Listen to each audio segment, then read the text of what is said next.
I'm be on the phone. I can put it on like, yeah. Or I can do it this way. This is you still on. Just don't touch nothing. And the personal link, the meeting ID. Meeting ID is 272 Okay.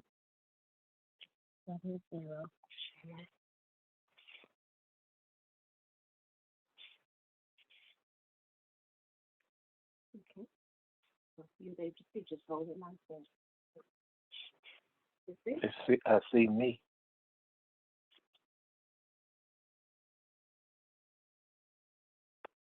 Oh.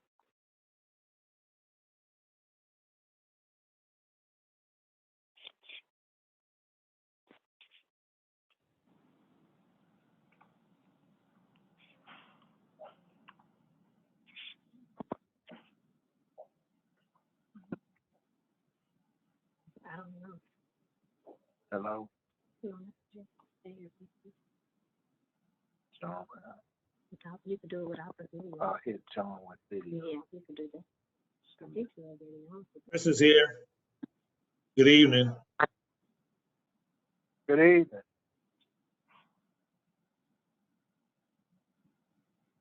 Hello?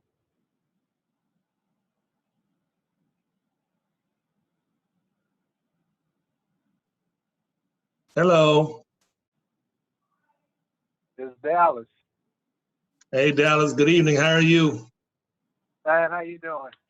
Hey, I'm doing well. I'm doing well.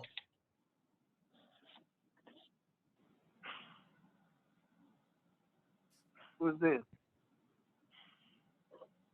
Hey, Crystal, I'm gonna go on mute until the meeting begins.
Hello? Hello? Hey, Crystal, this is Jerry. Hey, Jerry. It's because your speakers were on with the echo. It's because of the speakers were on with the echo. So now I've turned the speakers off. It should work. Can you guys Chris. call a roll? Yeah, I will in just a moment. Yes, sir. Which one is the code, Mister? Well, I thought you can go straight in. You had to type also? Yeah, join me, Daddy. Here. 272 967 870. That's it?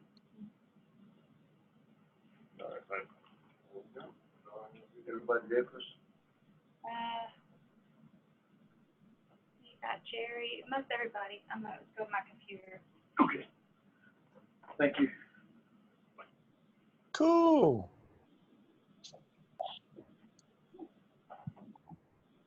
Hey, George. What's going on there? Got the whole crew in there. Hey. There he is. We're gonna be able to fit Floyd in one of these little spaces. No. He said no. Who all we got? Oh, we got everybody. Renata, Mr. Smith, What's going on? Jefferson, Jerry, chilling. What's happening? Okay, Not much. let's go. He said, let's go. Gotta wait on the president, huh? I seen him, I thought. Are you on vacation? Who? Renata. There's Renata. Look where Renata's at. How fine that is. Hey. She in San Francisco, man. Yeah, there she is. Uh-oh, there's our little troublemaker. Well, that says mute. Oh, okay. All right, now y'all can hear me. All right. Oh, who else we got? Oh, that go to president. There's Kate. Kate on there Oh, too. that's the president. There's Daryl. We got a couple of call-ins too.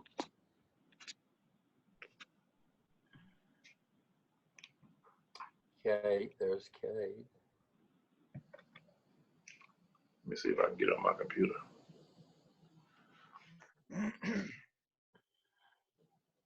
Kate, how you doing with the kids at home?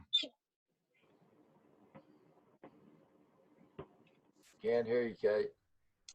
Think you're muted. That face tells me how she's doing.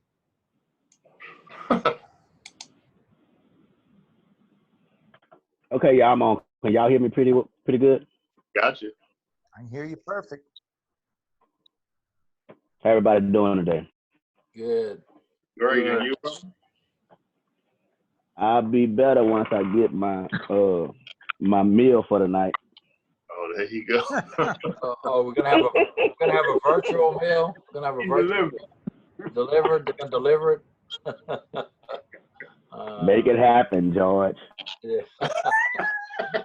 Wait a minute. Okay.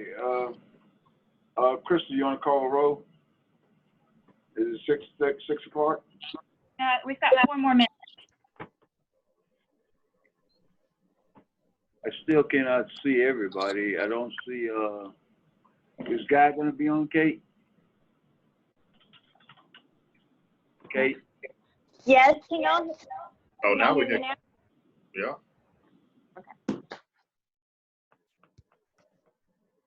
Okay, Rhonda and Chris. Chris, Yes, sir, I'm here.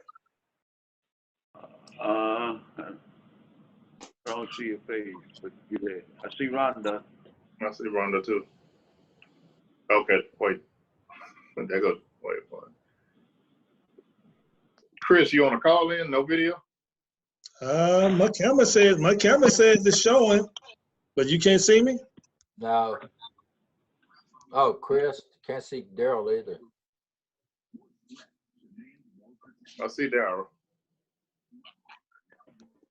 Oh, wait. See I Chris. see a picture of Chris. It ain't came in yet. Chris. Okay, Crystal, you want to call a roll call? He can't hear. I think that, Crystal, you want to give him instruction. I think because everybody's on this thing, if you have a question, if you raise your hand, then we'll acknowledge you so everybody won't be speaking at the same time. Okay? Would that help us out? Okay, so what I'm going to do, I'm going to go ahead and mute everybody once we start the meeting. And if any board members have a question, just please hit the raise your hand option at the bottom of the screen. And if you're having any issues, there is a little group chat that you can pull up and send me a message if you're having any problems. Does everybody see the group chat? So if you have a message, how about a voting, Crystal? How do you want them? Once, if you do have anything to comment on, and once you do make a motion, please announce your name ahead of time, just so that, because there is a little bit of a feedback and there might be, it takes a minute for the audio to catch up with the video. So I want to make sure that we record who makes motions and seconds correctly. Okay, you wanna call roll, Crystal? Okay. Daryl Anderson, Here. John Sherfus, Here. Christopher Smith, Here. Jerry LeBeau, Here. Dallas Smith, Here. Rhonda Connor. Here. Okay, Madam Okay, and if we Chairman, have you any have the floor. staff members, will you please announce yourselves? Renata Lee. Joni Colazo. Tony, you're not on the camera? No, sir. Okay, thank you. Uh-huh. Okay, Mr. Chairman, you have a quorum. I guess you want to open your meeting with a prayer. Yes, let's open with an invocation. I'll do it because it's reverbing so bad.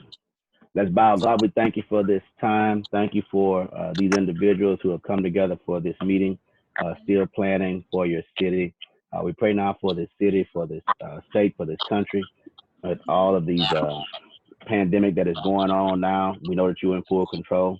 In the midst of all that, God, help us to make clear and concise decisions on everything that we're getting ready to do. In Jesus' name we pray. Amen. Amen. Okay, I guess the next thing we go into your agenda, or you want to pledge? I'm not, if y'all want to stand for a pledge, we can stand for a pledge, but I don't have a flag, so we can pass on that. Okay. You ready? Everyone has received a copy of the minutes. I need a motion to approve the minutes from our regular meeting, March 2nd. Can I get a motion? John Sherfus moves.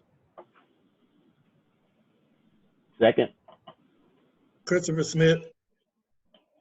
It's been moved by Mr. Schaefer and second by Mr. Smith that we approve the minutes from our regular meeting. All in favor? Aye. Any opposed? Minutes approved. Mr. Baptiste, do we have any communications of any sort? No, sir, we do not have any communication, no presentation, no directly. Okay, well, let's move to the first item of our non-consent agenda to discuss for possible consideration of economic development conditional grant for the infrastructure project at 3300 Jimmy Johnson Boulevard. Mr. Baptiste? Yes, sir. Commissioner and Chairman, you guys at your last board meeting, y'all approved moving forward with an infrastructure agreement with Jimmy Johnson Center at 33 Jimmy Johnson Boulevard. We received, in your package, we received a copy of their infrastructure cost. We did submit this to the engineer. Also in your package, on the tabulation sheet, the very top is the city engineer's estimate. The bottom was their estimate. The city engineer estimated infrastructure was about $422,752. We recommend that you guys approve 40% of that, which is $169,100.80. Any questions?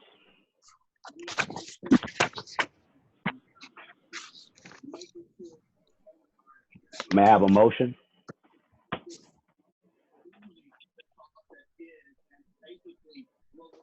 I'll move. I'll make a motion. John Sherfus. That we approve the 40%. Can I get a second? Yeah, Rhonda Connor, a second. It's been moved and second, first by Mr. Sharapis and second by both Mr. Smith and Ms. Connors, that we move forward with this infrastructure agreement. All in favor? Aye. Aye. Opposed? Motion carries. Agenda item number 2, to discuss for possible consideration, enter into an economic development conditional grant agreement with PA Development Group LLC for infrastructure project at 1700 Jefferson Drive. Mr. Baptiste? Yes, sir. Again, Mr. Chairman, Commissioners, you guys approved some time ago a letter of intent. They have submitted all the documentation to us for review. You guys approved terms and conditions of this agreement at the last board meeting, and the lawyer has prepared an agreement, economic incentive agreement for this particular project at 1700 Jefferson Drive. Any questions? That's the Market Basket building, the Market Basket building. That's Yes, correct. sir. It's the Market Basket business. Ms. Dallas, what's the amount that you The approved? amount is $247,170.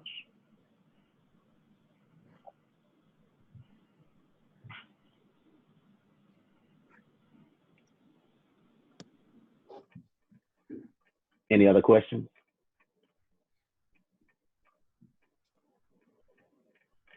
May I have a motion, please?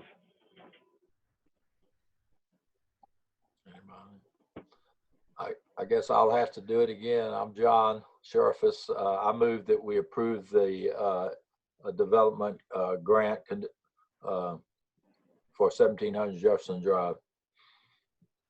Can I get a second? Mr. Cherry, I second it. All right, it's been moved by Mr. Sharafis and second by Mr. LeBeau that we approve the economic development grant agreement for the infrastructure project at 1700 Jefferson Drive. All in favor? Aye. Aye. Opposed? Motion carries. Item number 3, to discuss for possible consideration a letter of intent to lease space within 501 Proctor Street from Trucker District, or to Trucker District. Yes, sir. Correction, you better make.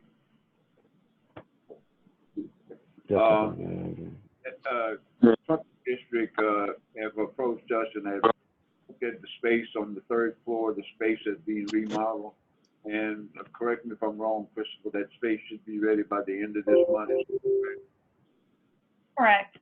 Yeah, and they have asked to lease that space. We are leasing the whole suite. The difference between this particular lease and the other lease, normally we charge $1.10 per square foot.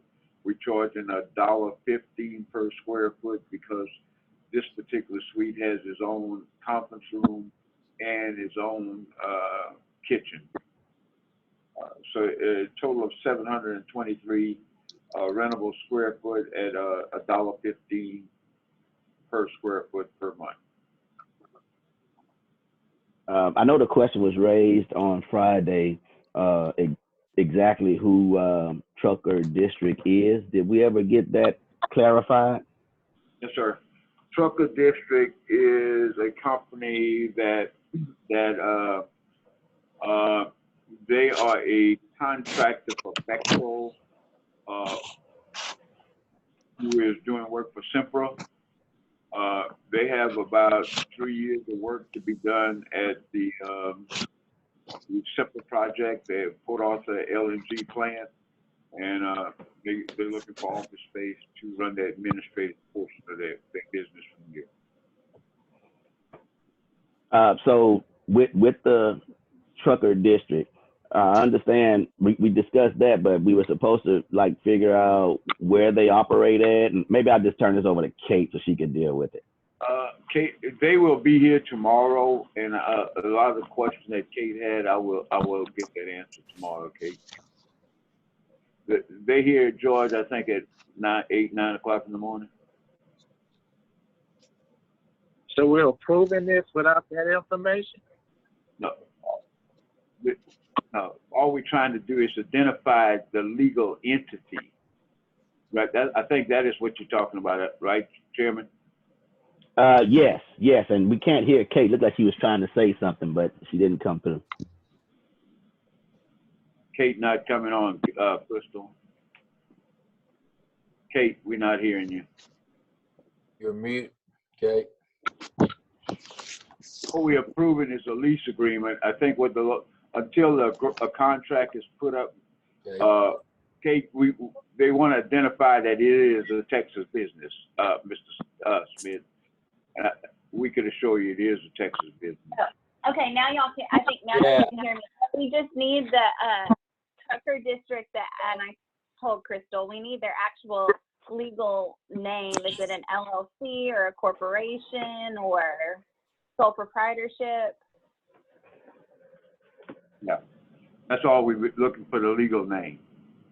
Right, we need to make sure that it's a legal entity, what the actual legal name is, make sure they can do business in Texas and all of that information. So if you could provide that to us tomorrow, we can double check. Right, they will be here tomorrow, so I'll be able to get that through.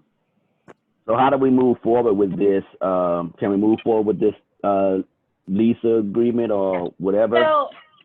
So this is actually, it's not a lease agreement. It's just a letter of intent saying that these are the terms of the lease, that you could possibly lease the space for $1.15, and it's just both parties' good faith effort to go into and negotiate a lease agreement. The offer actually expires on April 30th, 2020. So if they haven't provided us all of the information that we want, then we don't go forward with the lease. So this is just a letter of intent, not the actual lease. So I just recommend so we can move forward to hopefully eventually enter a lease with them once they provide us all the proper credentials. Okay, so we're just moving forward with a letter of intent then. Yes. Kate, Yes. you said $1.15 or $1.50? It's $1.15. 15. 15. Okay. Any other questions?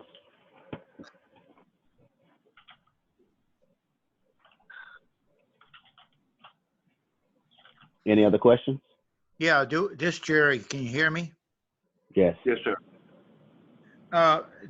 I'm reading right here, that's janitorial, electrical charges, meaning we pay the electricity? What are you making reference to, Mr. Laverne? That's Well, all part of the lease. The rental.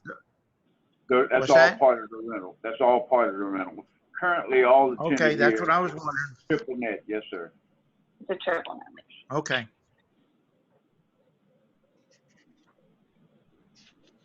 Any other questions?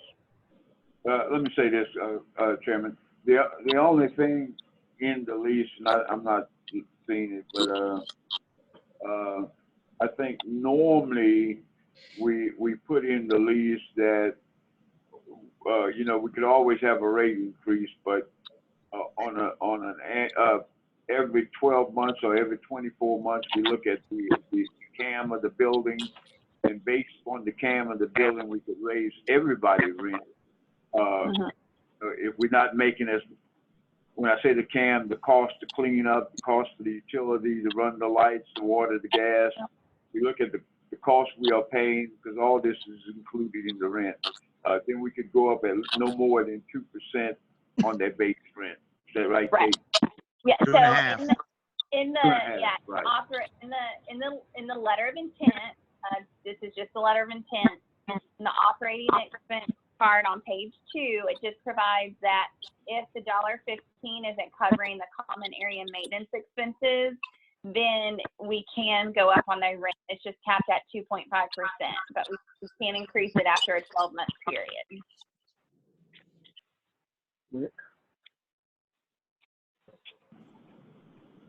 Let me ask you this.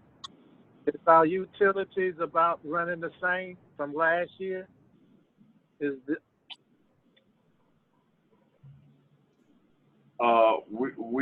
We haven't ran the number for this year, but that was one reason we raised the rent on the chamber. And the way the contract is, I think, Kate, it was every 2 years, and most of these tenants have not been in here 2 years. If you go back, it's specific in their contract we go back. Well, we did, in the, all of the letter of intent say after the first, the Chambers was different. It had a 24-month period because they were the first tenant in the building, and we were unsure as to how much the CAM cost was going to be. And we moved into the building back, I guess we fully moved in about 20, when was it? 2014, 15. 2015. So the chamber has been in there for 2 years. We brought it to the board about whether or not to increase, and I don't think we chose to, but now all of the letters of intent that we provide to proposed tenants, we only put a 12-month period in there because we have historical data to make sure that the current cost is covering the CAM. Okay, and I was referring back to the chamber, but I thought it was all the same, but I got you, Kate. Any other questions? May I have a motion?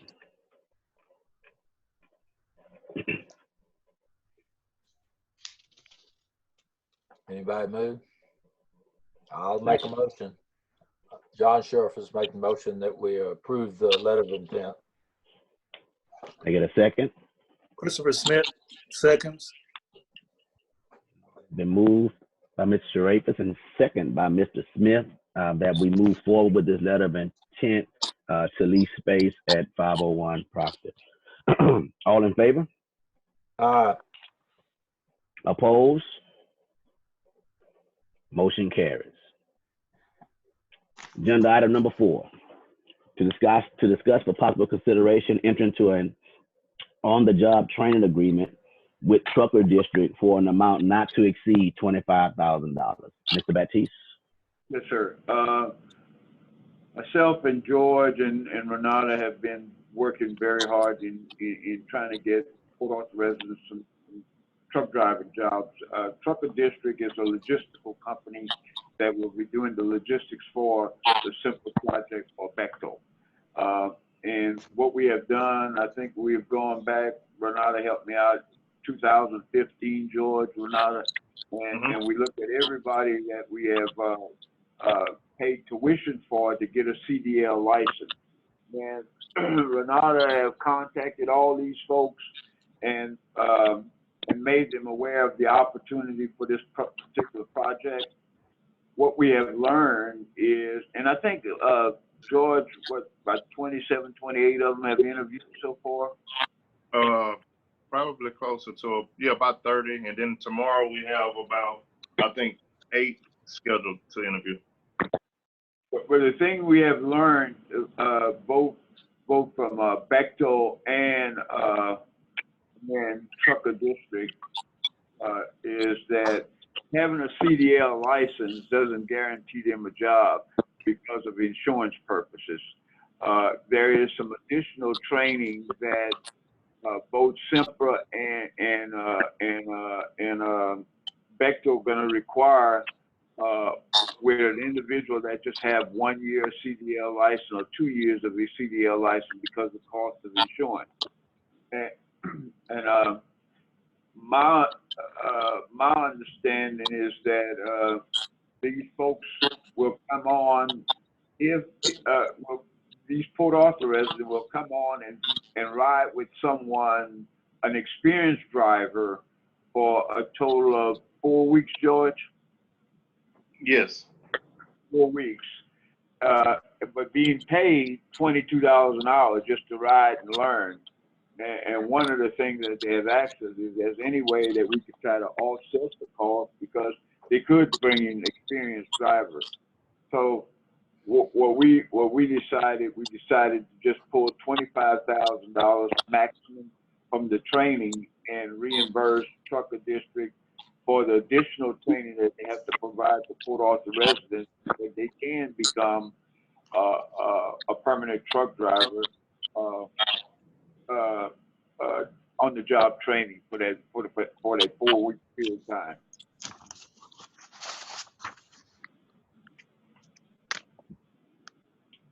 Any questions? My only comment is what? to make sure to get all of the corporate information, et cetera, so we can make sure we have that. We'll get it tomorrow. Jerry, you had a question? Yeah, what happened to our Lamar University stuff we was dealing with? All these individuals have completed and have obtained a CDL license. There's additional training in addition to the CDL license that both Sempra and Bechtel require for the insurance purpose. And those, a lot of this, I think, is safety. They have to be with someone to learn this stuff before they could be hired on permanent. So are they looking at some of the kids that went through these programs at Lamar? Every one of them have gone through that program. The folks that we're talking about are individuals that when I say we, EDC paid tuition for to go to Lamar to get a CDL license, and they have obtained their CDL license. Am I correct in saying all of them have obtained their CDL license, Renata? Yeah, I think all of them have obtained their CDL license. Those are the folks that we recruited, folks that have a CDL license. They just need training beyond that CDL license. And right, okay. I just didn't want them to go around Lamar and hire other people. No, they're not going.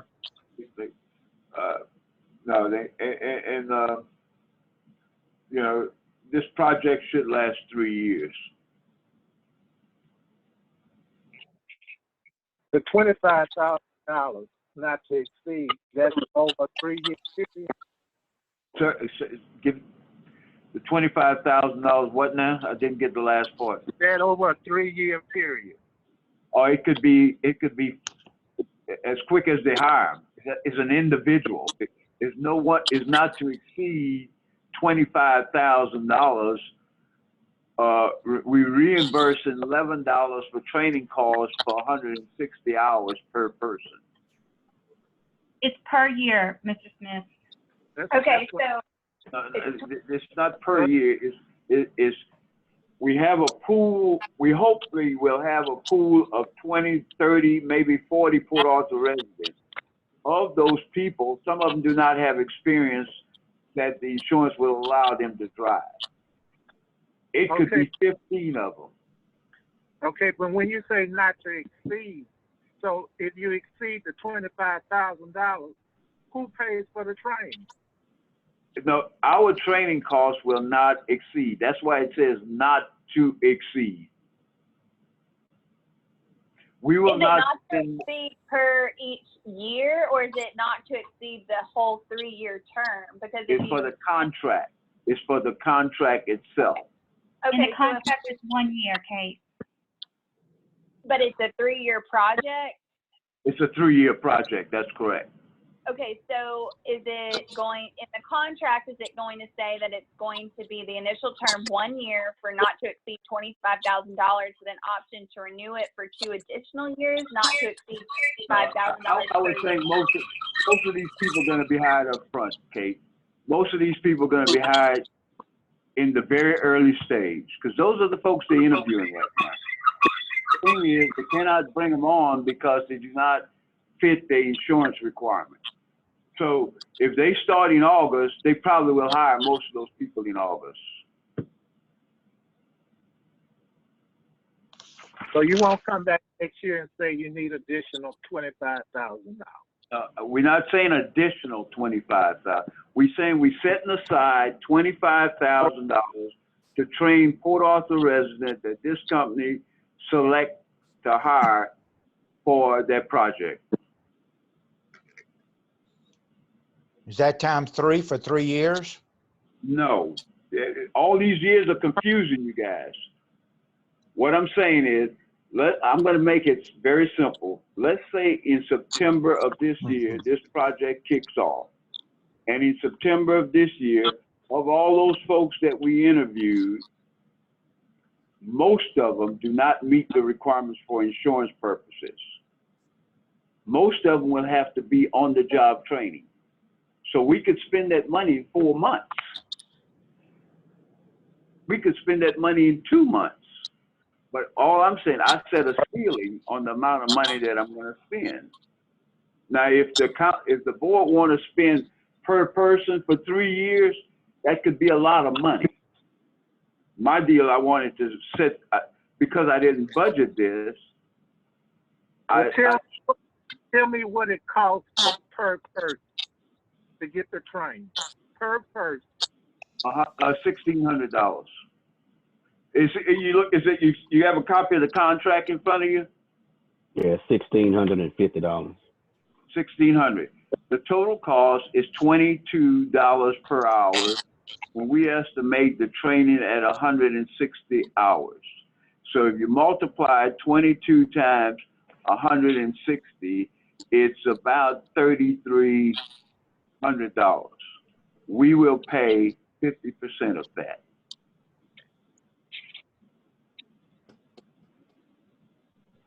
And just for clarity's sake, this $25,000 is a one-time shot. Once that money is spent, this contract is over. Yes, sir. It says in the contract that Renata prepared that it goes from the date of execution to May 30th, 2021. That's the term of the contract. It doesn't have to go that far, though, Kate. It could, once the money is spent, but what we could do, Kate, is send you the contract, and maybe you could make adjust the language to what we want. What we're doing is we're taking a pool of money of $25,000, and we want to set aside that $25,000 and say, this is what we're going to pay for reimbursement for Port Arthur residents. So if you want to take the time limits out, fine, but as I've been saying to you guys, this money could be spent in 60 days.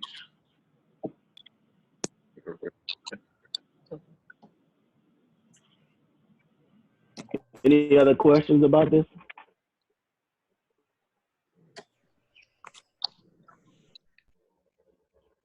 Can I have a motion? John Sherfus, I move that we accept the $25,000 agreement. Can I get a second?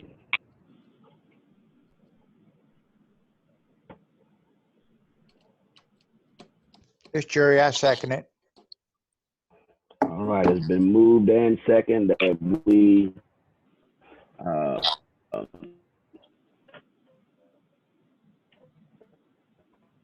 Number 4.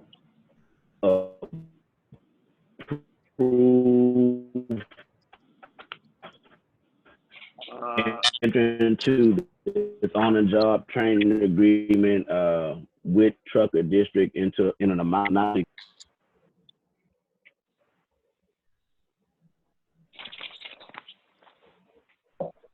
Did I miss the vote? No, I think you got I think you kind of cut going in and out there, Yeah. Chairman. Okay, I'm gonna probably just call in on my phone, but let me get all in favor real quick. Aye. Opposed? Chris, did he call in on his phone? He about to. Can he? Okay. Go ahead, Al. I said all in favor. Aye. Opposed? Motion carries. All right, our next agenda item.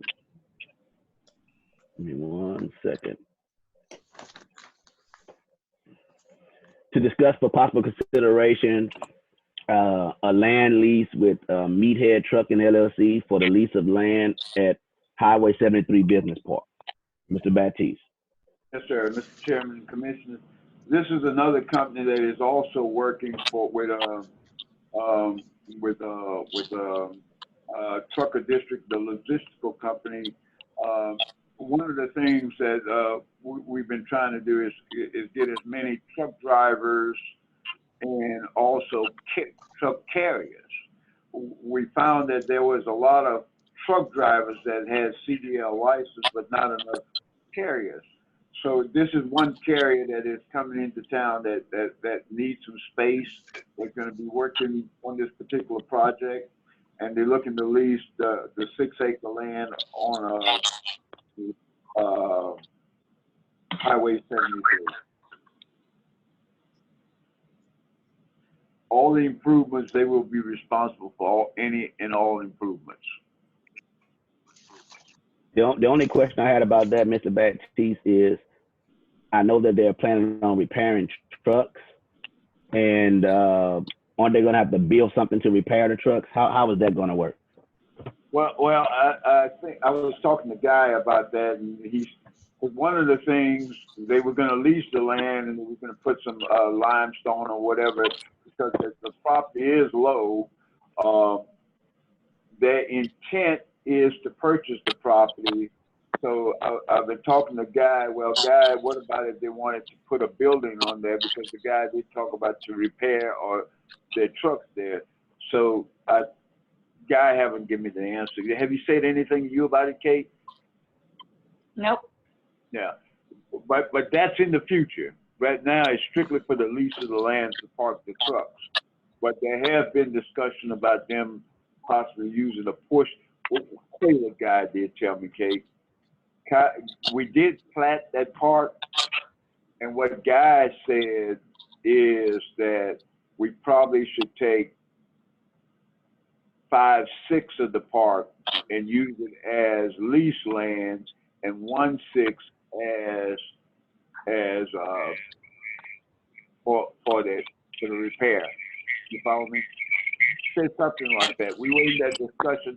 I don't think we came to a consensus on what direction we're going to do. But that I have had that discussion with Guy. And like as I said, it's 6 tracks in that property, and the property has been platted. And I think what Guy is saying is to take 5/6 of it and lease it as a laydown yard or a truck stop yard, whatever you want to call it, and then one acre of land for that building, because once that building is there, there's some improvements and you have to treat it a different way, he said. And I'll get with Guy on this though, just to make sure. Hey, Floyd. Yes, sir. Floyd. Yes, sir. Yeah. How much are they asking? Well, they're asking for all the property, and what I provided to you guys,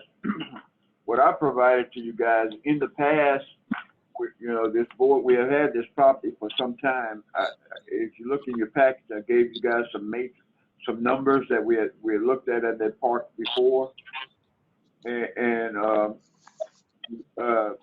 the purchase price, I gave you guys the purchase price, what it cost me to design the road, what it cost me to construct the road, what it cost me to perform the testing, the total investment that we have in that property is about $700, almost $800,000. What are we gonna lease it to them per square foot? But that's up to the board. That's why I gave them this here to make a decision. That's up to the board. And that's why I'm going through these scenarios that if we want to, per square foot, if you look at the total square footage on the chart that I gave you guys, it's a total of 268,252 square foot. To break even, it would cost you $2.96 per square foot. And then I went down, in previous board, looked at reducing the cost of the land because it wasn't selling, and we've been having that property there for some time. And so we went down to $2 per square foot and $1.52, and I did the math, but that's for the board to make a decision then. So what is that in? Hey, Floyd, You broke up. Question? What is that in dollars? It depends on what you choose. Remember, Do you have the chart in front of you? What we submit, in your packet? No, I don't have the chart in front of me. Okay. What we submitted to the board was the total square footage of the six tracks is 268,852 square feet. Now, there's three options that previous board looked at. One at $2.96 a square foot, the other one at $2 a square foot, and the other one at $1.50 square foot, because we was having difficulty selling that property. Whichever cost per square foot the board choose, multiply that times the total square footage, that would be your lease price. Yeah, you said the one price, this is John, was $290, the highest price was $290? Yes, sir, that was the high price. All right, And you know, when we originally got this, John, yeah. that's what we wanted, $290, and it stayed there. Nobody wanted it, you know. Well, we've been having that property for almost 10 years. Well, that So price, the board, that would be $779,670. that's correct. At $290, so, and 80 cents to be exact. If you wanted to sell it, and you said we got about 800,000 in it, so you know we probably wouldn't want to sell it any less than that. I wouldn't think. We lease it now. This is a lease, John. Oh yeah, but yeah, you're gonna lease it, but you're gonna lease it for $290 a square foot? Well, whatever you choose. You know, no, we were going to sell it at $290 per square foot. Yeah, that's what you're gonna sell it for. You're not gonna. Yes, sir. Each one of those prices was, John, and maybe you could help us because you've been in this business. Each one of those prices, the board reduced the selling price. If you look at it, at the second one at $2 a square foot, just for us to break even, we have to sell it for $290. That's selling it. But we're not talking about a sale here. We're talking about a lease. No, sir. We're talking about leasing. Yeah, well, that's a heck of a lot of difference. You know, Yes, sell sir. it. There's one price for selling it, and for leasing it is a whole lot less. I mean, are we talking about leasing it for a year or leasing it by the month? I think he wanted. They are asking for a 3-year lease, John. I think it's 5 years. I think it's 5 years. Yes, that's 5. You say Okay. 5? Have we made him any kind of, because I don't have my documentation in front of me, did we make him any kind of offer for how much? No, sir. I told him I was going to take. I told him I was going to take it to the board and let the board make a decision.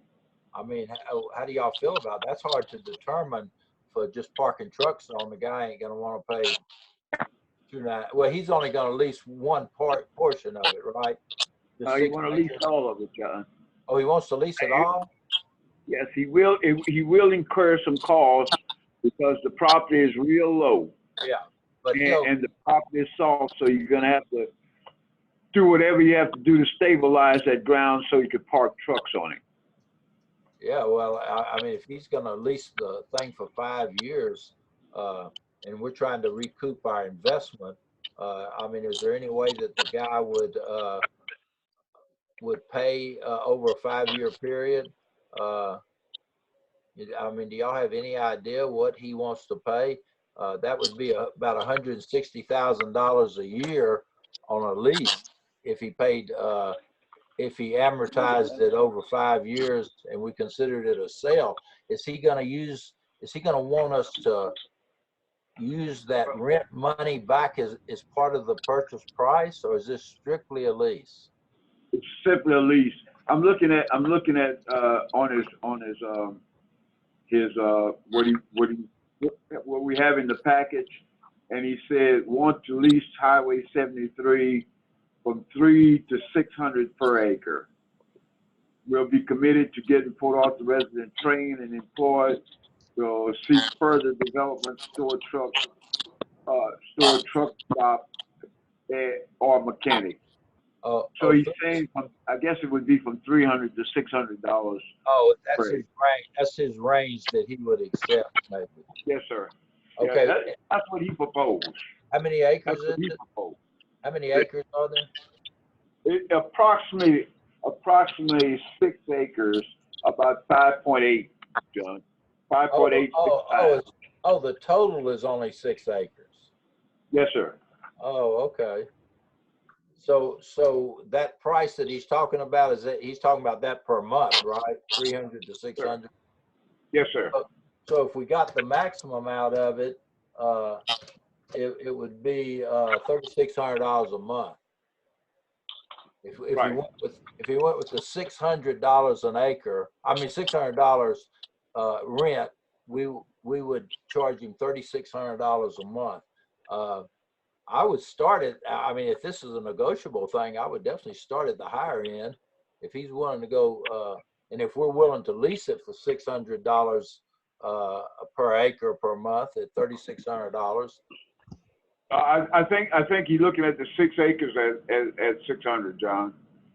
Yeah, that's what I'm talking about. That's $3,600. I don't think and I'm not sure, John, but I think he's looking at $100. Oh, he's looking at not $600 an acre. He's It's looking $600 for the full thing. Oh, I thought you said that seems Because he did. Well, I could have some communication with him and talk to him about this. All he says is 300 to 600 acres. So Hey, Floyd. Yes, sir. Floyd.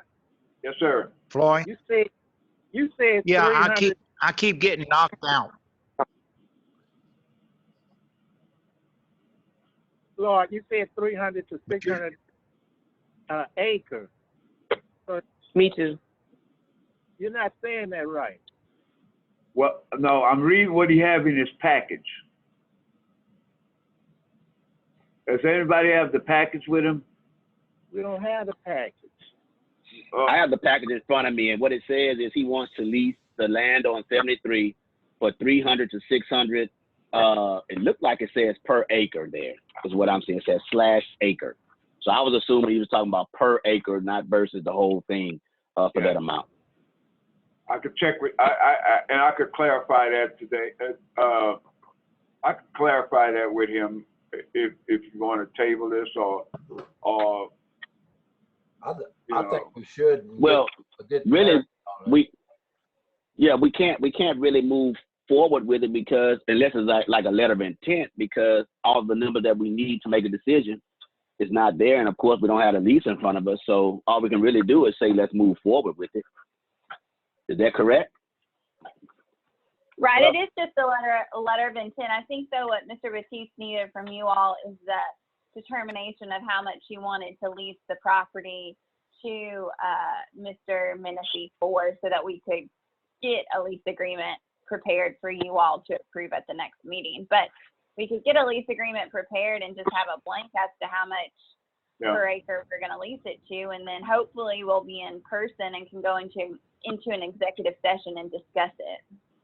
Yeah, I think we need to give Floyd some yes, sir, leadway, negotiating leadway, so he'll know how to talk to the man. If the man's saying $600 per acre and that's $3,600 per month, that sounds pretty good for something that ain't bringing in nothing right now.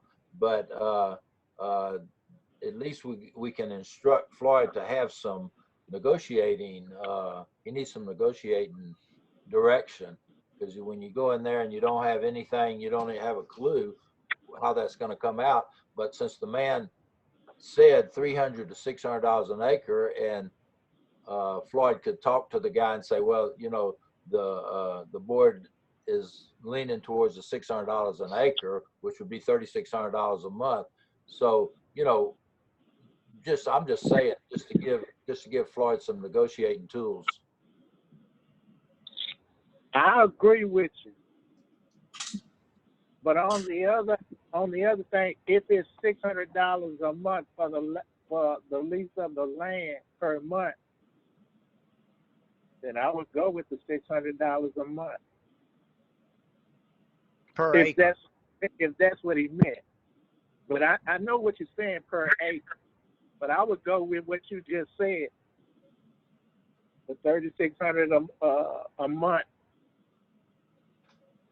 for the 6 acres of land? What you think? Myself, just Jerry, not 600 for the whole thing. No. No. And one thing, Floyd, I keep getting knocked out, but now we don't have no problem. We ain't going to stabilize this land though for him, right? He will take care of all the costs. Okay. Tremendous cost That's to big stabilize. money. That's big money. But that property is real low, and he's going to have to incur some costs. He's fully aware of that. In fact, I think he's been out there and visited the property. And to be honest with you, I'm almost positive, but I don't want to say I am 100%. I think he was offering $600 for all 6 acres. That's what I'm saying. Yeah, well, right now, yeah, he's wishing on that, but there ain't no places. People's looking for places to put trucks everywhere right now, and $600 for 6 acres, that's ridiculous. What what kind of infrastructure do we have there, Floyd? We have the road. We built a cul-de-sac in there, coming off the feeder road, and we go up about halfway, and then we go back toward the west and put a little cul-de-sac. It sits between 3 acres on one side, 3 acres on the other side of the cul-de-sac. Where is that located, Floyd, exactly? It's directly across from the Civic Center next to DD7 property. Oh, okay. And it borders the drainage ditch. Yeah, okay, yeah. So Mr. Baptiste, you really think it's $600 is what he offering? And we saying I think so. I think because I know, and I'm just saying this because I know what Motiva is paying to stabilize West Port Arthur Road, and it's pretty expensive to stabilize that property. And you know, for this guy to come in here and stabilize, he's going to have to invest a lot of money to stabilize that property, especially the whole dump trucks. Jerry, you probably know more about that than me. Yeah, because I've been talking to Morris Albright, and he almost has 100,000 in stabilizing alone on 4 acres across from the park right now. Yeah.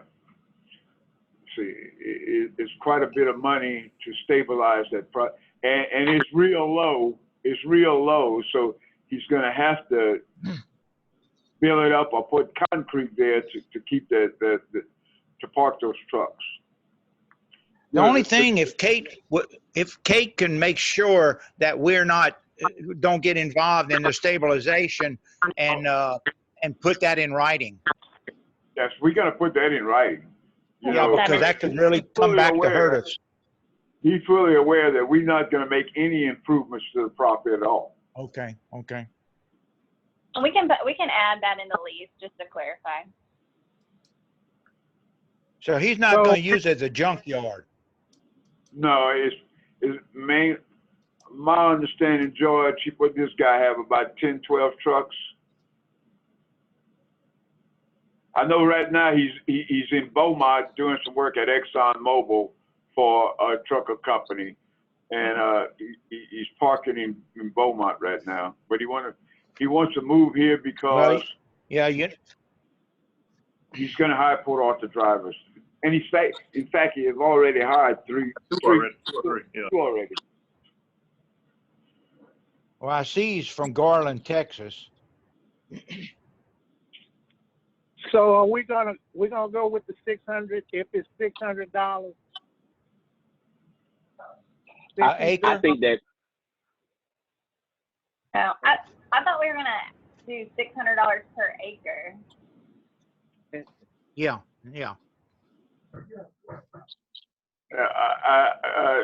Jerry, you know, I don't want to make a decision for the board or put word.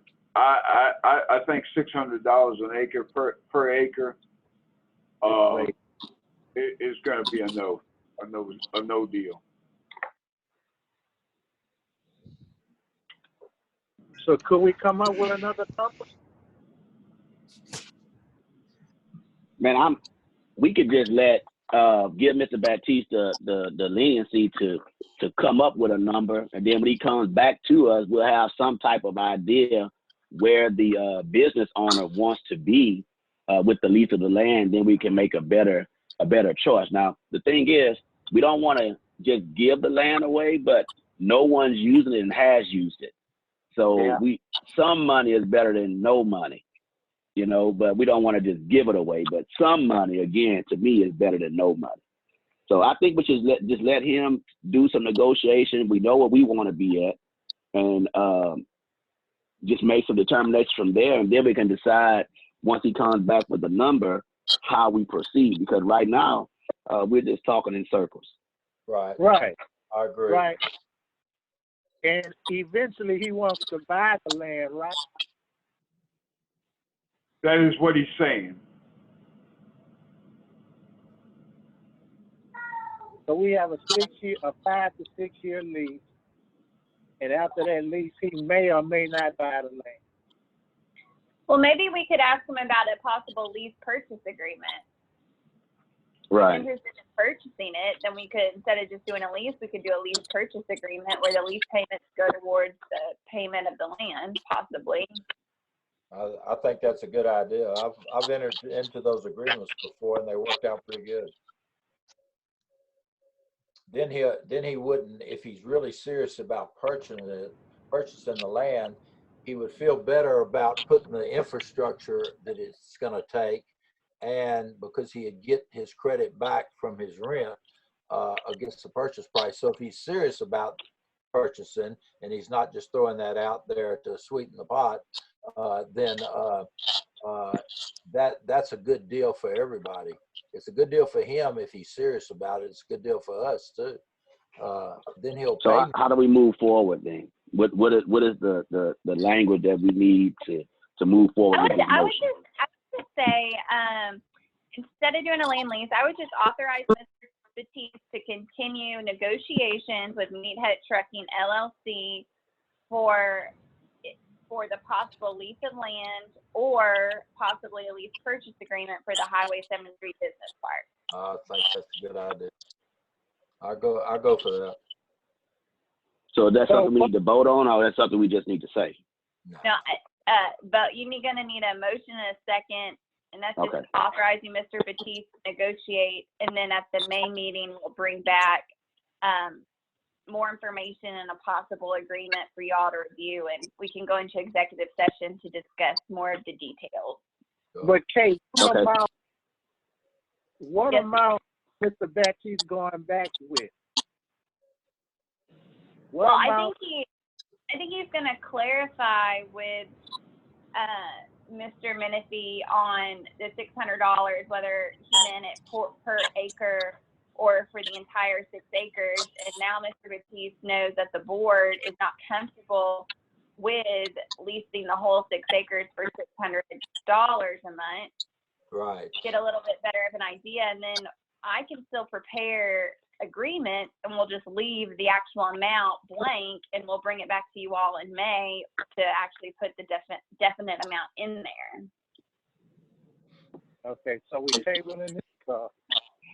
No, we're going to make a motion, and that motion would simply say to authorize Mr. Baptiste to continue negotiation for the lease or purchase of the land at the Highway 73 business park. I think you need to say lease or lease purchase agreement. Yeah. Lease or lease purchase agreement. Can I get a motion? I'd make that motion. I second it. Okay, it's been moved by Mr. Sharifis and second by Mr. Smith that we allow Mr. Baptiste to move forward with discussion for the lease or lease to purchase agreement with Meathead Trucking for the Highway 73 business park. All in favor? Opposed? Motion carries. Item number 6, to discuss for possible consideration a letter of intent for the Grow Port Arthur Fund from Sure-Footed Mule LLC. Mr. Baptiste? Yes, sir. Sure-Footed Mule is another trucking company. There's a lot of trucking business going on over here. This guy been in business, I think, a little over 2 years. He does a lot of hot shot. He does it all over the country. He's trying to expand his business, and he would like to purchase another vehicle to expand that business. So he's come here and asked for some assistance through the Growth for Arthur Fund. We asked you guys to move forward with his application. He's wanting 80,000. Sir? He's wanting 80,000. It's a loan. It's a grant, a loan rather, an SBA loan. He's requesting to. From you? We do have an SBA. We are an SBA lender. Yeah. Okay. Okay, so that's what the Growth for Arthur Fund is. That's that new Yes, sir. That's an thing SBA that lender. came in. Okay, Yes, gotcha. sir. Okay. We have any questions about this? Yeah. This Jerry, what is this loan? Small business again? And we take collateral on this, Floyd? The SBA will. Okay, nothing to do with The us. How could we couldn't lose Yes. nothing? We are the lender. SBA. Let me explain this because all you guys are very new board members. Many years ago, through the National Development Council, they have what they call a Grow America Fund. And as part of their Grow America Fund, they go to community and they create a Grow Port Arthur Fund or Grow Dallas Fund or whatever. We contributed, we invested $500,000 about 10 years ago. And NDC matched our money, so it gave us $1 million. So we had $500,000. They match our $500,000. That gave you guys $1 million. Then through the Grow Port Arthur Fund, they match you 3-to-1. So now we have $4 million that we could loan in SBA for small businesses or businesses, SBA loans. That's how we get, that's where this money comes from. And what happened every time, I'll give you an example. I think, Crystal, which one on 365? 5-star fees. 5-star feed. Okay.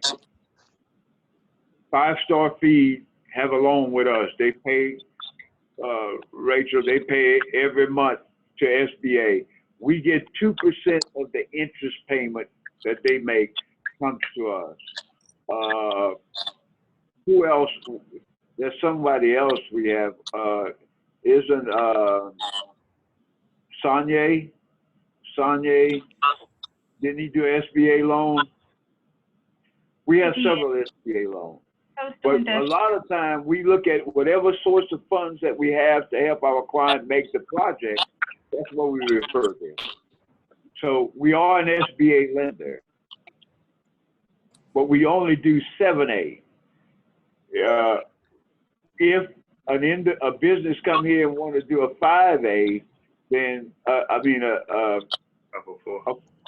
4A, SBA 504, I'm sorry, a 504, then I will connect them with a bank, and the bank will do the 50%, SBA will do 40%, and Rhonda, I think it's 10% equity. Yes. Right. So there's a lot of ways we help our clients. This is here is strictly an SBA loan. Now, what you guys could do to help a business is forgive the 2% of the interest that you receive and give it to the client, and that would reduce their interest rate. It's a lot of things, you know, what it takes to make the deal, you know. That help you out there? Help me understand. You say we're a lender, so we're lending the money. SBA, through our SBA. When I just explained the Grow Port Arthur Fund, that is our lending tool through SBA.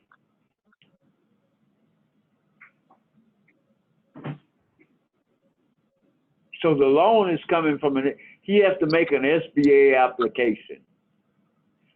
But we would not be a part of that had not we contributed that $500,000. That's what I tried to explain to you earlier. We put up $500,000, NDC put up $500,000, that gave us $1 million. Then the Grow Port Arthur Fund said, we'll give you $3 for every $1 you have. So they gave us $3 million. Now we have $4 million to loan, but it's all through SBA. And when they repay the loan, the money just go back into the fund. Just go back into it. It's like a revolving loan fund, but it's through the SBA. Okay, so you say Question? Any other questions? Can I have a motion? So moved. May I have a second? A second. All right, it's been moved by Mr. Sharafis and second by Mr. LeBeau that we move forward with this letter of intent for the Grow Port Arthur Fund loan with Sure-Footed Mule LLC. All in favor? question. Any opposed? Question. Yes. Somebody have a question? What was the amount that he's asking for? What is the question? What was the amount that this person is asking for? Do you have your handout that we sent to you? I don't have a handout. Nope. $80,000. Oh, all right. 80,000 is what the handout says. I just need to understand how this stuff works. If it takes me an extra minute or two, I want to know.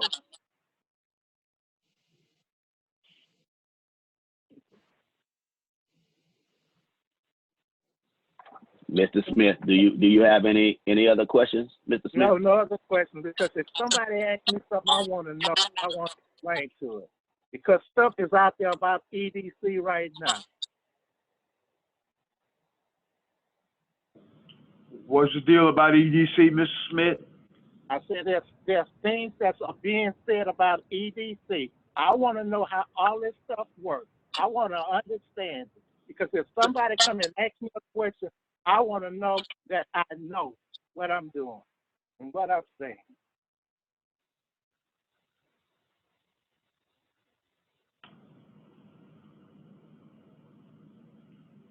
Sorry. Chairman?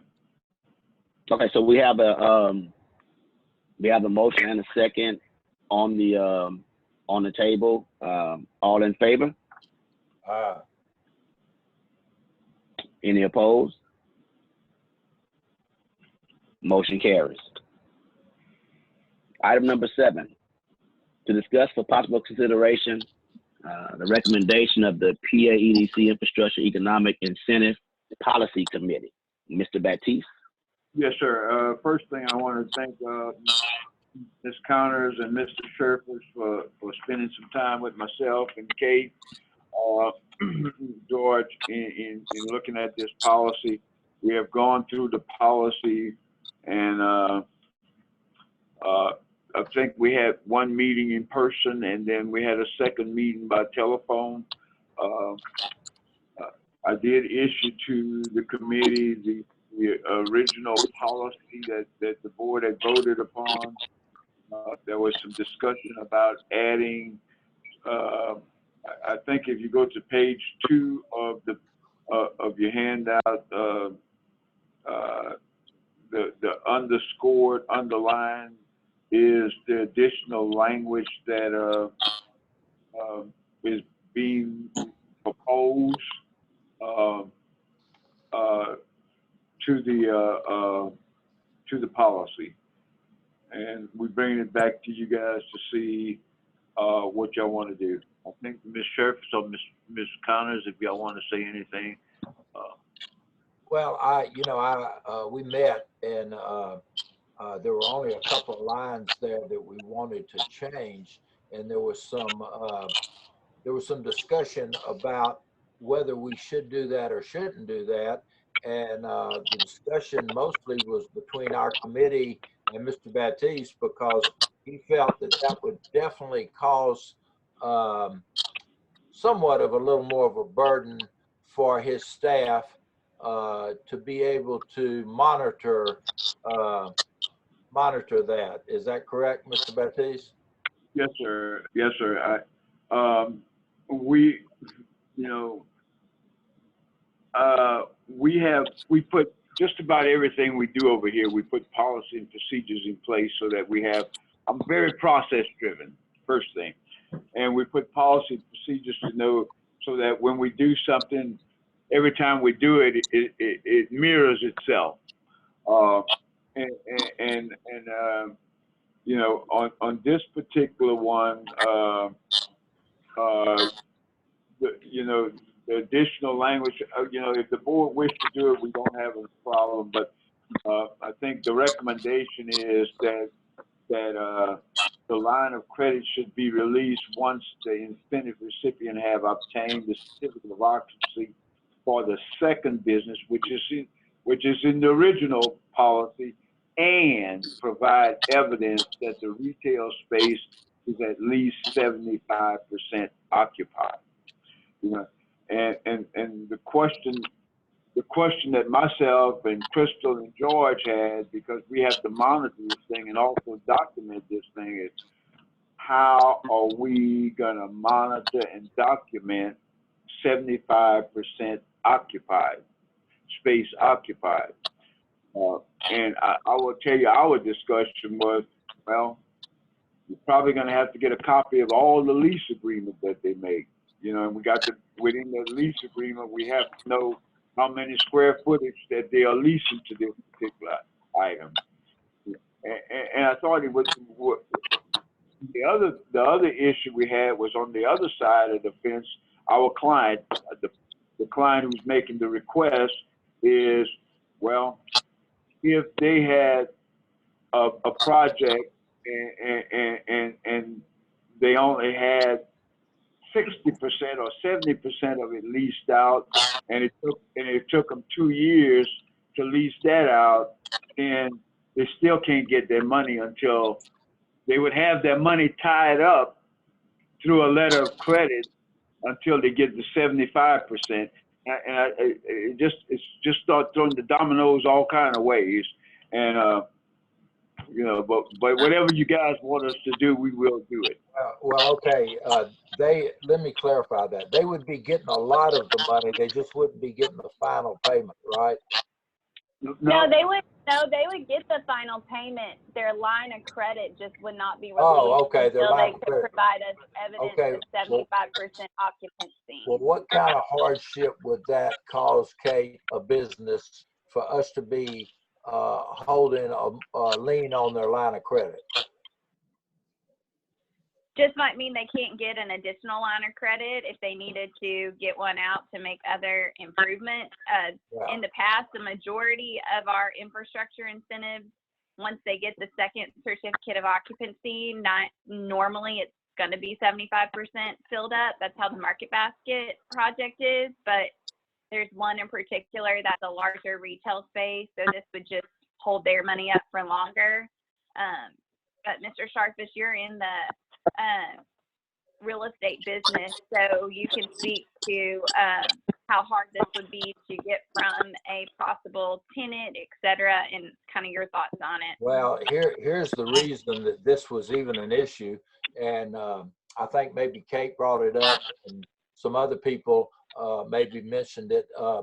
We just didn't want to be in the business of developers speculating with our infrastructure money. In other words, we don't want them to build a 8-place shopping center and only lease 2 spaces that we've contributed to, and then maybe take 3 to 5 years to lease the rest of it, but they built the maximum amount of square foot that they could on that piece of land.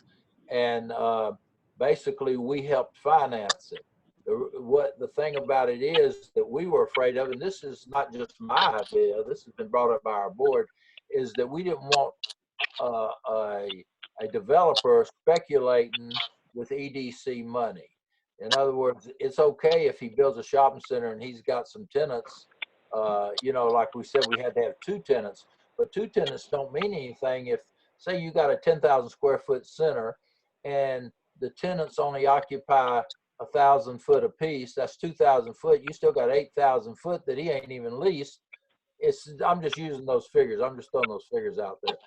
It could be any kinds of figures. And so that's why Kate came up with a 75% number that the tenant would be a little more timid about building that center to that size just to hope he gets some more tenants. You know what I'm saying? Do y'all understand what I'm saying? In other words, don't build it on a hope. Build it on because you know you can lease that center and you're willing to sacrifice your line of credit until that happens, until at least 70 or 75% gets leased. Personally, I don't think that's a hardship at all. The only hardship would be I'm not in on the accounting end of it like Floyd and his crew. So I don't know how much of a burden that would be. But it was just some language to kind of keep the developer honest and keep him really knowing what he's doing without building some bunch of empty shell, you know, that sits there empty until betting on the come. You know what I mean? Yeah. So anyway, let me say this, Commissioner. We've been doing infrastructure since I've been here for the last 15 years, and I could tell you that, you know, not one of these infrastructure did not meet the obligations of the contract. I certainly understand what you're saying, but the people that we deal with are, you know, I don't think they speculate. You know, I think, and it could be though, but I could tell you in the last 10 years, if we go back to any of these infrastructure that we've done, you will not see not one that has been in default. Well, I understand that. This is a different day and era because there's a lot of people realizing what's going on here. And you could even have a lot of out of town people coming here and speculating because it is a speculator's market right now because everybody hears about what's going on in this area and how the growth potential is here. Hey, listen, I didn't bring it up to begin with to put that 75% deal. I just don't like to see empty strip centers. I don't want to see empty strip centers all over town, and they hope someday fill them up. And what that does, and let me tell you what else it does, since I'm in that business, it depresses the market. If you have too many of those empty strip centers, people start giving away space because they got to rent the darn thing if it's not at a very much of a decent profit. So you don't want too much of that, but how you balance it out, you know, that's the market will balance it out.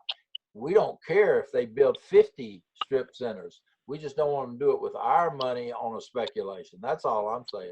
And that's all we're saying. That's how this came up to begin with.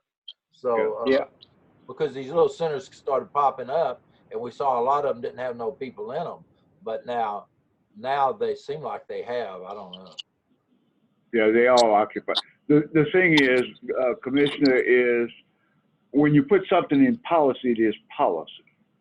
You know, I think if you want to deal, you know, this board get letters of intent. They know what's going on with each project prior to them making a decision on this project.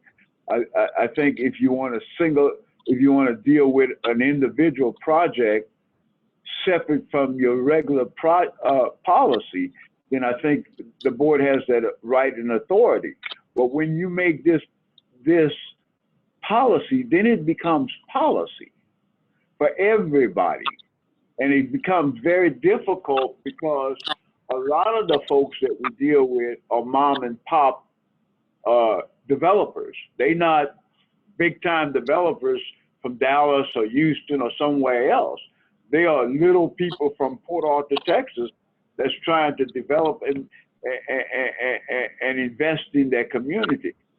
I think that when you put that constraint on them, because that the incentive, the infrastructure money do help them, because then that's less money they have to go to the bank and get, because they're going to the bank and get it.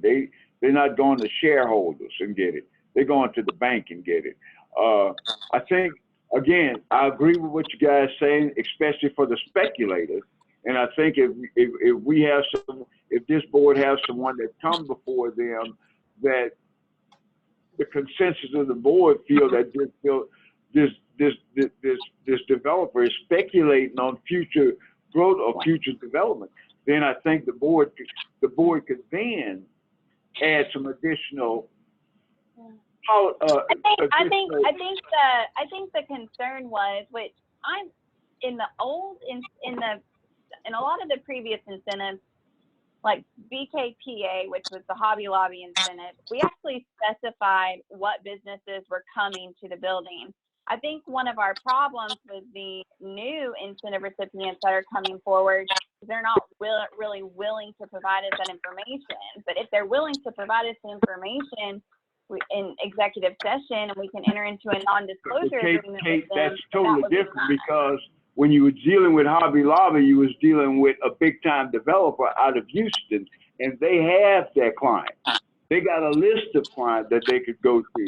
But what we're saying here is the developers that we're dealing with are local folks. They not folks from. Right. Well, with Real Cajun and with Tijuanitas, we put specifically that it was going to be Tijuanitas coming in the actual incentive agreement. So what I'm saying is if we want more assurance, then just tell them to put that information in their incentive application. And Can't guarantee that, because a lot of them, what you will see is these space. They have their big box, Tijuanita, but their second one, they got to sign out their space for lease. When you see Jefferson Drive, they have their big box, but they have a big sign out there saying space for lease. So they recruiting business that needs space, but they don't know. We're dealing with local folks now. We're not dealing with the BK from Houston, Texas, or the Kerry LeGrange from Dallas, Texas. You know, most of these folks we're dealing with are local folks. And I think we still don't want a bunch of empty retail space out there just because we're dealing with local folks. You build what you need. I can understand if you're being, you want to expand at some point. You say you have 2 concrete come in and you build a 3 strip mall, maybe even a 4. But at that point, you've almost met what we need you to meet for us to reach your line of credit. It's just the thing of, well, Mr. Baptiste, we have strip centers that are built and empty. That's what the whole issue is. Not that EDC funded, though. Not that EDC funded. That's what I'm saying. Not that EDC funded. What you mean? What? So the one over behind Walgreens, we didn't fund that? Yes, but that's fully occupied, though. It's not occupied, but I know it's fully. They have tenants for that place. It's going to be fully occupied. We know that. It's been 2 years. I know that. We know that because we're talking to the client. It's fully leased. Well, I haven't seen anything over there. No, it's not, but it's fully leased already. It's leased. So if that's the case, well, maybe we wouldn't be having this discussion if some of the information would be released to us so we know what's going on. Well, the other thing there, Commissioner, is no money has been gone until we get the certificate of occupancy. When they move in and we get a certificate of occupancy, then we disperse money. But this board is not out of nothing yet for that particular property. So we don't. So the first payment we don't give any. I thought we gave the first payment, then we wait on certificates after that. That's correct. And So we do have money out. Sir? Well, So we do have money out, right? I'm not sure, but I think that was before we came into the project, when we started going to the 30 to 35, 30. I'm not sure. We may, Okay. but if we do, it's protected by the bank right now because we got a letter of credit. All I'm saying is this, Commissioner. If the board chooses to do that, we don't have a problem. We will do whatever you guys ask us to do. But I'm saying it will create some hardship for small business. It will create some great hardship for small business.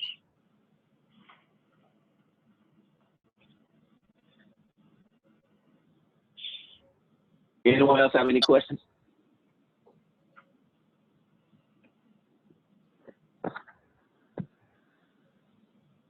Well, I have a question.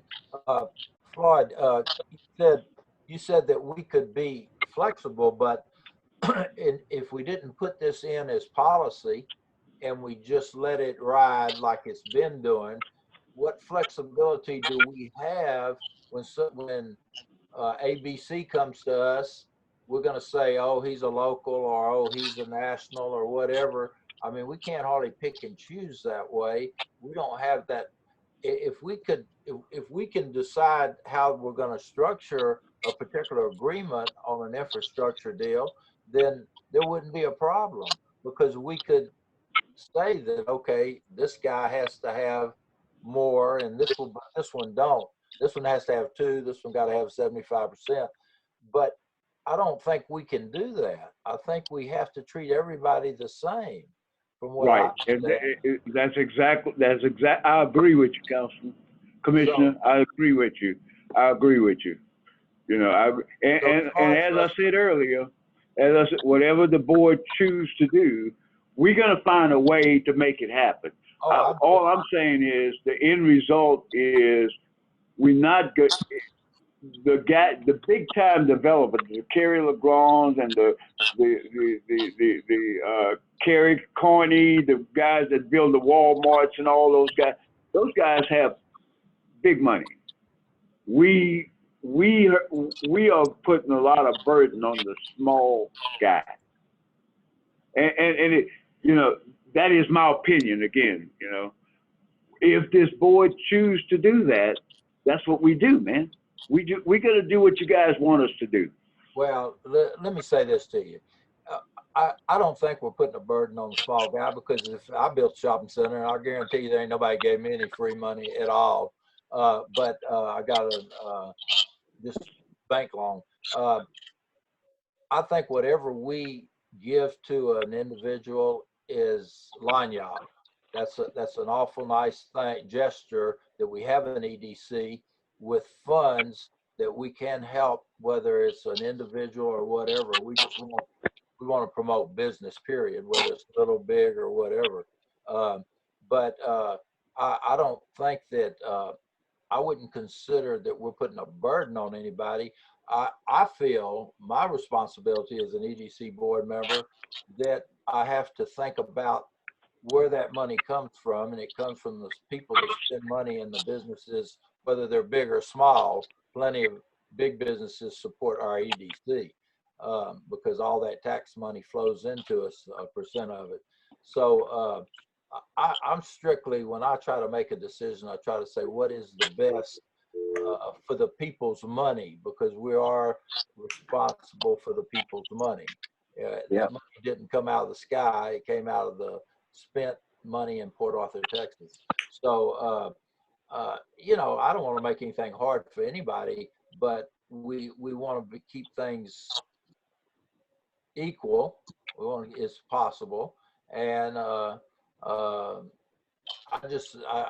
strictly don't want anybody coming in here building another strip center that really don't have a clue if they're going to rent it or not. And they can do it all they want if they can go to the bank and get that money, you know, if the bank will loan it, but the bank won't do it because the bank needs some collateral, and collateral is, you know, tenants. So we're like an outfit that's outside of the bank that will give credit maybe where a conventional banking or lending institution wouldn't give that much credit. They would only give them a certain percent of the bill. So anyway, I'm not really stuck on it at all. It just came up and I thought it sounded like a good idea. But if it's going to put a lot of burden on our operation, then maybe we ought to reconsider it. Let me say this, Commissioner. When I say burden on the operation, it's not going to. We're going to be able to do the work that you want us to do. If we, in the past, I will say, in the past, we had a downtown improvement program, and we gave money to folks for infrastructure, for facade improvement. Well, I had a contractor that went out there to make sure that what they said they was going to do is done. Whatever you guys decide, we're going to find a way to make it happen.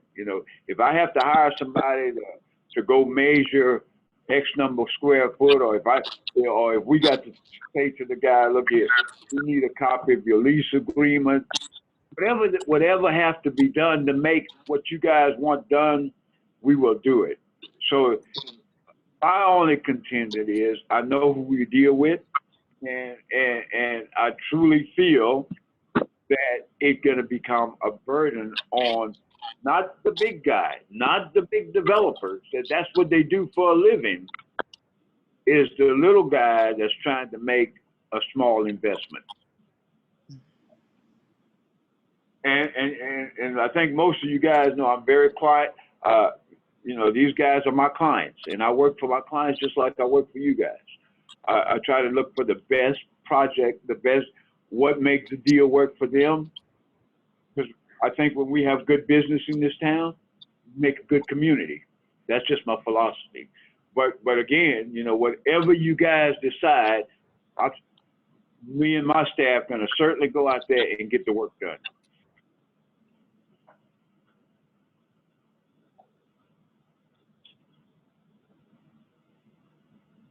We have any other questions? Okay, so there's a couple of things that we can look at. First, this discussion has all been about this 75% occupied or not. So we're going to have to make a decision if we're going to go with this particular policy as it came back from committee, or are we going to suggest to the committee to bring us something else, or are we just going to drop the 75% or accept it as is? That's what's on the table right now. We just need to decide which way we're going to go with this. Any other comments at this time about that?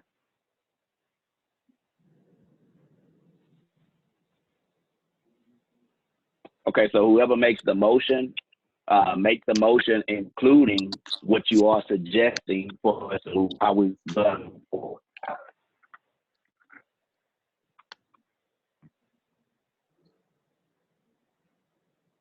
Can I have a motion?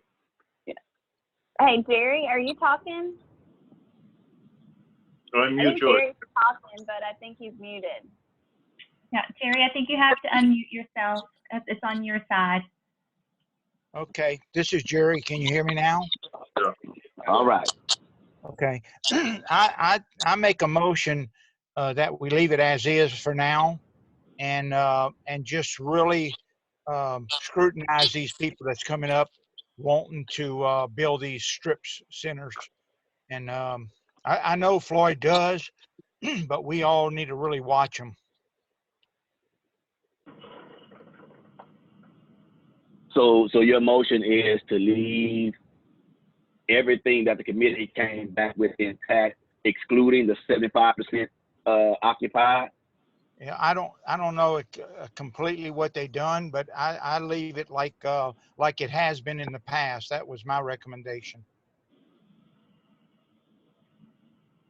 Okay. Do we have a second for that motion?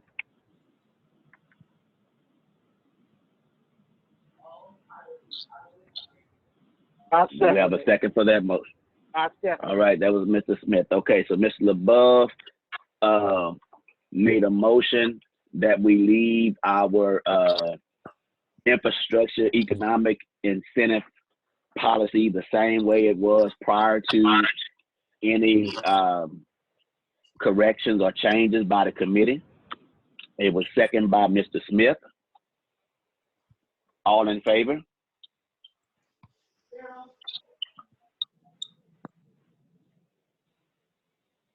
I think you're gonna have to do a roll call vote, because, We do a roll call vote. Crystal, can you call We the can do a roll? roll call vote.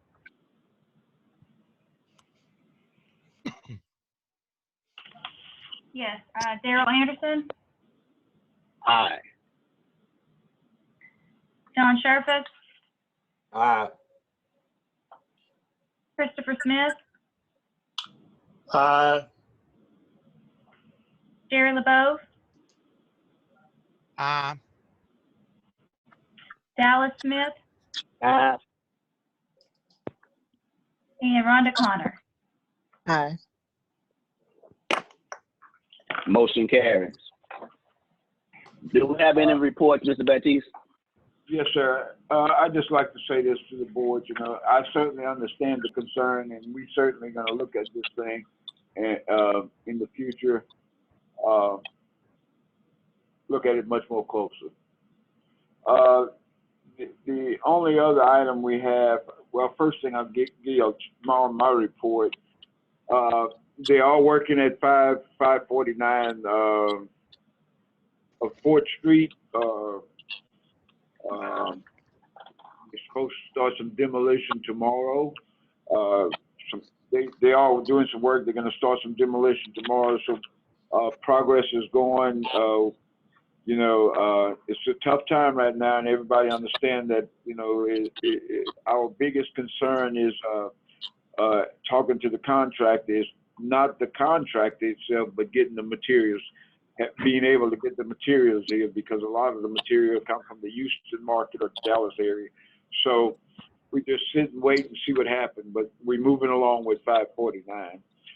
George, I'm gonna kind of let you explain this executive pay staff, what transpired at the city Okay. with the staffing. Y'all can hear me? Yeah. Okay. Yeah.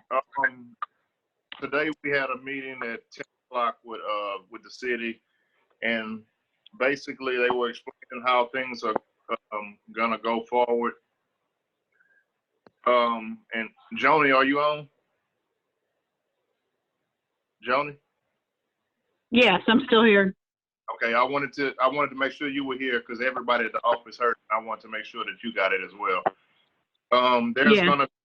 There's gonna be starting tomorrow morning, everybody outside of me and Mr. Baptiste will work from home. The reason they're doing this, they're saying that federal law states that everybody who's not deemed as critically essential personnel has to work from home. That's everybody in the city of Port Arthur. So in order to receive regular pay, you'll work on EDC's work, and in the other period of time that you'll be working your 8 hours, you'll be doing trainings off of the email that I sent you guys today. Mr. Baptiste sent out a calendar so that you could kind of document all of your work, because that will attach to your timesheet for payroll. So you must document everything that's done while you're considered working at home. There's going to be 2 other categories, because that's regular pay. There's going to be one that's called expanded FMLA, and that's deemed for people who's in the care of a minor, meaning someone that's in school under 18, or the elderly. And you'll have to have documentation again with that in order to turn that in so that you could receive pay for that category. And then lastly, if you have a note from your doctor saying that you can't well, in this case, since everybody's at home, I take it back. I don't think that one's going to be available anymore because everybody's going to be working from home. But if you can't work from home, which, you know, we came up with the training idea and the work that you already do, they said that everything else is going to be sick pay and vacation pay. So the easiest route for us to make sure that everybody continues to do what they do here at work, home. Rachel took her stuff, Renata took her stuff, Crystal took her stuff, or is taking her stuff.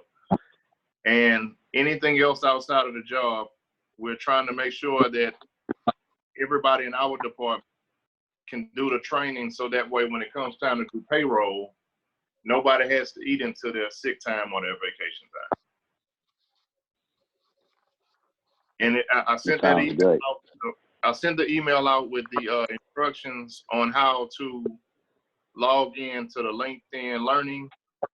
And if anybody has any questions on that, please get with me because tomorrow officially is the start of it. And I don't want anybody from our department to be penalized because they didn't understand the email.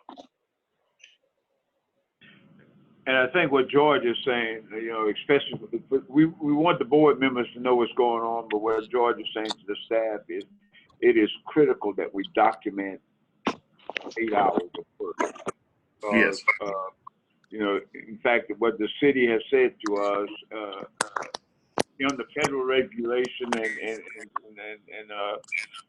we have to submit documentation of the things that we are doing. So if we cannot document what we're doing, then it's going to go back to your sick time and vacation time. So, both Renata and Rachel was here today, Crystal was here, we explained that to them today. So we know that not all the time you're busy, but George and HR have found this software where you can go do some continuous education training.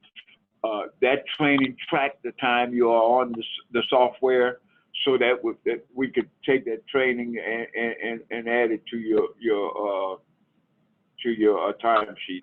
The city is doing whatever it can to make sure it is documented because, you know, this fund is being reimbursed by federal dollars, so they have to have documentation to get reimbursed, and the city certainly want to get reimbursed for the money that they're spending. Any question?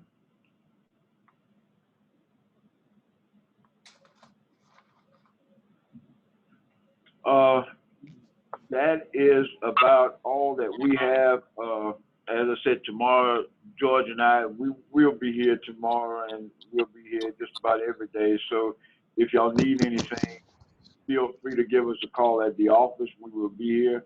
Tomorrow is pretty busy. I think we have about 5 or 6, 7, I don't know, some people coming in here to interview. So we're going to take care of that, and we're going to follow up on some of the things that you have access to follow up on this agenda.